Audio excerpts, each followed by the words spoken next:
Bismillah, alhamdulillah, salatu wassalamu ala nabina wa ala alihi wa sahbihi ajmain. Continuing our explanation of the book Shurut al-Salah wa Wajibatuha wa Arkanuha by Muhammad ibn Abdul Wahaab rahimahullah ta'ala, and the ta'liqat or light explanation is by Saleh al Usaymee. So we're going to go through the furud of wudu, i.e. the faraid of wudu, what's obligatory in wudu, and the 6 that Muhammad ibn Abdul Wahaab mentions. So we'll read all 6 and we'll take the explanations of 3 of them by Saleh al Usaymee in this lesson, and the other 3 we'll finish off in another lesson. So Muhammad ibn Abdul Wahaab said, rahimahullah, وَأَمَّا فُرُودُهُ فَسِتَّةٌ. As for its obligations, then there are 6. غسل الوجه, washing of the face, منه المضمضة والاستنشاق, and from washing the face is madmada wal istinshaq. And obviously when Saleh al Usaymee explains it, then we'll mention what the intent behind that is. وحده طولا من منابت الشعر الرأسي إلى الذقن وأرضا إلى فروع الأذنين. And continuing talking about the first obligation, which is washing the face, Muhammad ibn Abdul Wahaab goes on to say, and its boundary lengthwise is from where the hair grows on the head to the chin, and widthwise is from ear to ear. And then he mentions the next, Muhammad ibn Abdul Wahaab mentions the next obligation of wudu, which is غسل اليدين إلى المرفقين, which is washing the hands to the elbows. The third one he mentions is ومسح جميع الرأس, wiping over all of the head, ومنه الأذنان, and including them is the 2 ears. And then he goes on to mention the next obligation, which is وغسل الرجلين إلى الكعبين, and washing the feet to the ankles. وترتيب وموالاة, and tartib, and then he goes on to mention tartib, which is the order, and muwala is continuation. Also, these terms will be explained more as we go along. That's 6. And then Muhammad ibn Abdul Wahaab goes on to say the evidence for this is وَالدَّلِيلُ قوله تعالى يا أيها الذين آمنوا إذا قمتم إلى الصلاة فاغسلوا وجوهكم وأيديكم إلى المرافق وامسحوا برؤوسكم وأرجلكم إلى الكعبين. And the evidence is, O you who believe, when you stand for the prayer, when you intend to stand for the prayer, then wash your faces and your hands to the elbows, and wipe your heads and your feet to the ankles.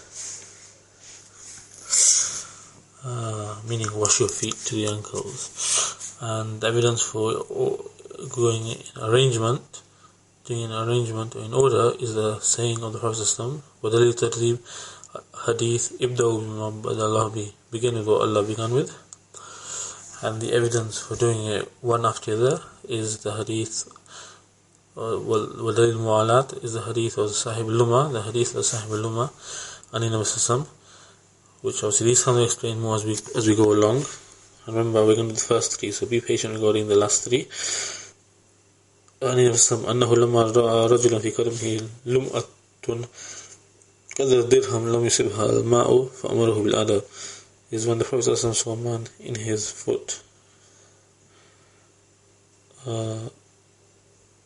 a dry patch the size of a dirham that did not reach water, he commanded him to repeat his wudu. So then Saleh al Usaymee explained this, goes on to say rahimahullah Hafizullah, لما ذكر المصنف شروط الوضوء أتبعها بفروضه.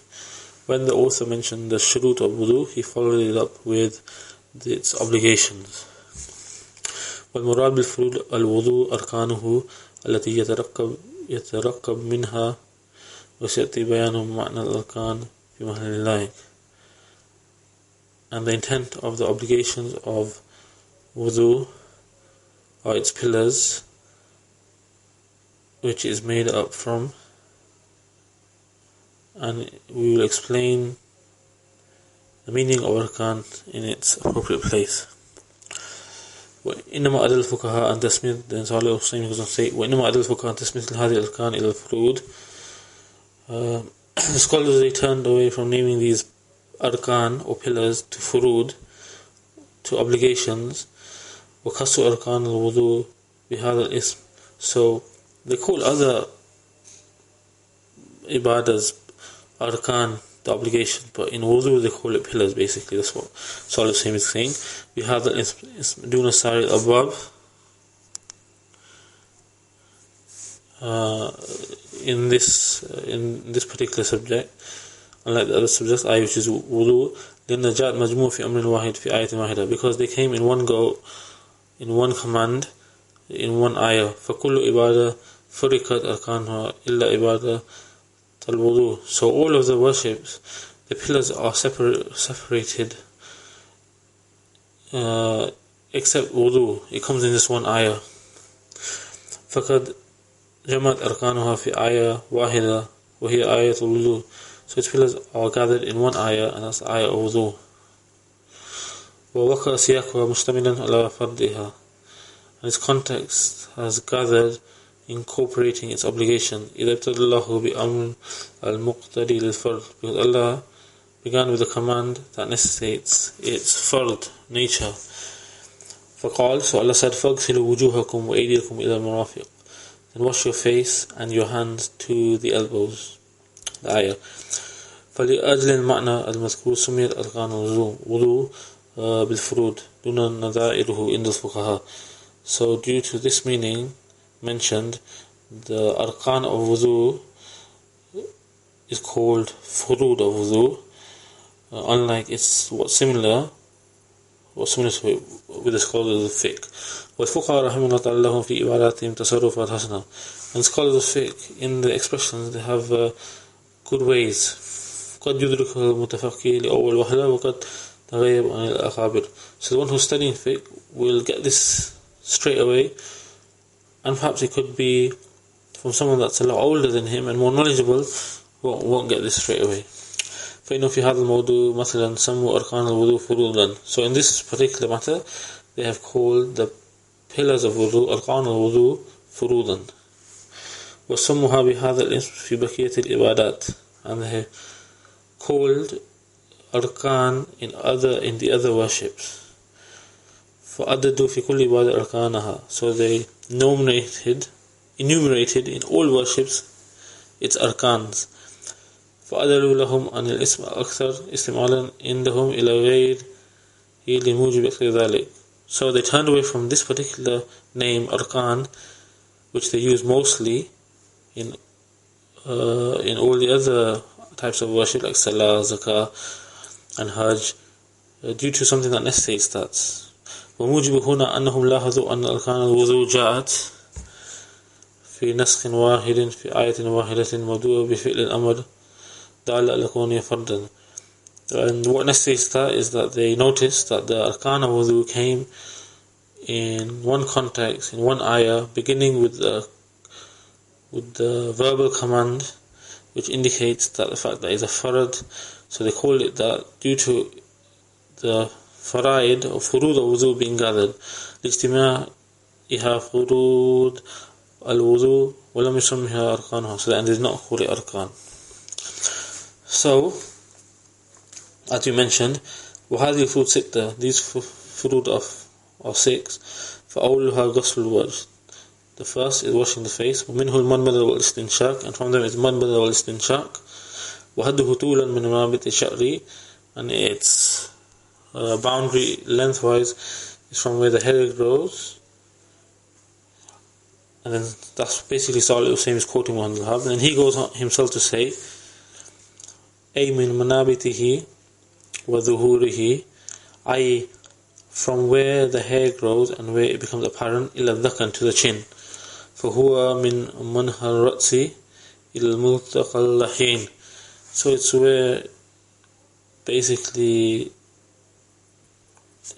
from the top of the head where the hair grows on an average man, not some of the receding hairline. Yeah, so where the end of the head is basically So I'll just repeat that bit again. It's the furud of wudu, or 6. First is washing of the face, and from them is madmada wal istinshaq, and its widthwise is from the top of the head where the hair grows to basically which basically means from where the hair grows and where it becomes apparent on a normal person, not someone with a receding hairline, because everyone where they wash their face is the same, even if they have a receding hairline. If you had normal hairline, from that's where it'd be to the chin, and that is from the end of the head to where the two sides of your beards meet, which is basically at the bottom of the face. Okay, and widthwise is from ear to ear, and that is between the two places where the ear branches out from. فالإشارة بطول فإشارة إلى فروع الأذنين لا يراد به أعلاهما. So by indicating to the branches of the two ears, the intent is not to the highest point. Yeah, the branches of the two ears on the side of your head. بل يراد بها إلى الموضع تفرع الأذن إلى موضع تفرع الأذن. Rather, the intent of them is to the place where the ear branches out. Basically, like the doors on the ears, basically, on the side of your face. وَغَيْرُهُ مِنَ الْفَقَهَاءِ أَبَّرُوا, and other scholars express this in the way فَقَالُوا مِنَ الْأُذُنِ إِلَى الْأُذُنِ, from ear to ear. Then he mentioned the second pillar, so I hope that was clear, which is غَسْلُ الْيَدَيْنِ إِلَى الْمِرْفَقَيْنِ, which is washing of the hands to the elbows. Yeah? Then Saleh al Usaymee goes on to explain that and says, أي المرفقين فيدخلان في غسل اليد المبتدأ من أصابعها. Meaning, Saleh al Usaymee goes on to say, including the elbows, so they are entered into washing of the hands, beginning with the edge of the fingers. Yes? والمرفق هو العظم الناتئ في الذراع الذي يرتفق به الإنسان إذا اتقى. And then he goes on to say what the elbow is, which is the bone that sticks out from the forearms, which the person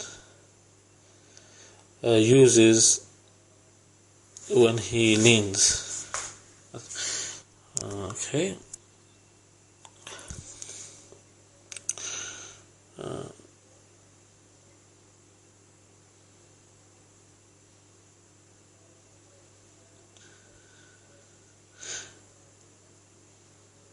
And then goes on to say what the فليكون آلة الالتفاق سمي مرفقا والعظم الواصل بين السائر والعضد. And he basically goes on to say what the elbow is, but there's no need for me to translate that because we all know what the elbow is. And the third obligatory of wudu is mashu jamir rats, is wiping all of the head, minhu al-udhunan, included that in that is the two ears, for huma minhu la min al-wajh. So then Saleh al Usaymee goes on to say, because the two ears, they are from the head and not from the face. Because we mentioned what part you wash from the face, and now he's talking about what part you wash from the ears. So that concludes the first three furud of wudu, and we'll do the last three inshallah very soon. سبحانك اللهم وبحمدك أشهد أن لا إله إلا أنت أستغفرك وأتوب إليك.